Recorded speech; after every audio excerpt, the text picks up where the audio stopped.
আপনার টাকায় 14 গোষ্ঠী খুশি হতে পারবে, তাহলে নিজের টাকায় নিজেকে কেন খুশি করতে পারবেন না? কেন আপনার সুখটা হবে ব্রাত্য? আসসালামু আলাইকুম।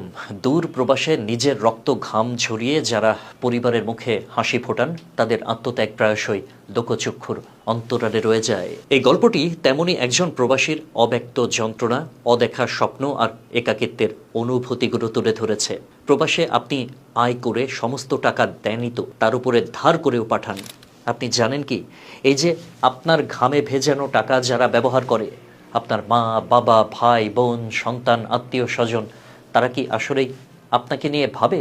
গভীর রাতে যখন দীর্ঘশ্বাস ফেলে, বিছানায় এপাশ ওপাশ করেন, তখন কি কেউ একবারও আপনার কথা মনে করে? না, দু একজন হয়তো নামে মাত্র ভাবে, কিন্তু সবাই হয়তো সেভাবে গভীরভাবে অনুভব করে না। তারা তো আপনাকে ছাড়া বাকি পরিবারের সবাইকে নিয়ে থাকে।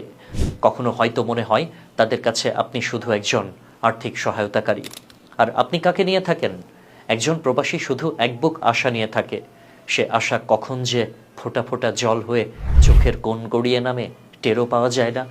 সবার জীবনে সুখ আনন্দ রাখবে। আপনার জীবনে কি আনন্দের প্রয়োজন নেই? আপনার হাসিটা কি বিলীন হয়ে গেছে দূর প্রবাসের ধূসর মরুভূমিতে?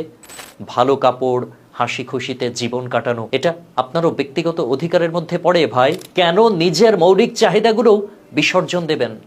টাকা আয় করে অন্যের জীবন সুন্দরের পাশাপাশি নিজের জীবনেও একটু খুশি নিয়ে আনুন। নিজের কথা ভাবুন, নিজেকে সময় দিন। এই যে জীবন থেকে আপনার সময়গুলো চলে যাচ্ছে, ফিরে তো আর আসবে না। এক প্রবাসী ভাই উল্লেখ করেছেন যে তার জীবনের 9টা বছর কেটে গেছে, আর তিনি প্রশ্ন রেখেছেন, এই 9টা বছর কি শুধুই হিসেবের খাতা?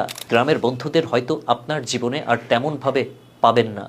সম্পর্কগুলো ধূসর হয়ে যাবে সময়ের সাথে সাথে। তাই প্রবাসেই ভালো সময় কাটানোর জন্য আপনার একটা আপন সার্কেল থাকুক, যাদের সাথে আপনার কষ্টগুলো ভাগ করে নিতে পারবেন, যারা আপনার নীরব কান্নার ভাষা বুঝবে। আলহামদুলিল্লাহ, মালয়েশিয়ায় গত 2 বছরে অনেক সমস্যার মধ্যেও মনে হয়নি আমি বিদেশে আছি। এরকম কথা ওই ভাই বলেছেন। বন্ধু বান্ধবরা বুকের মাঝে সাহস জুগিয়েছে।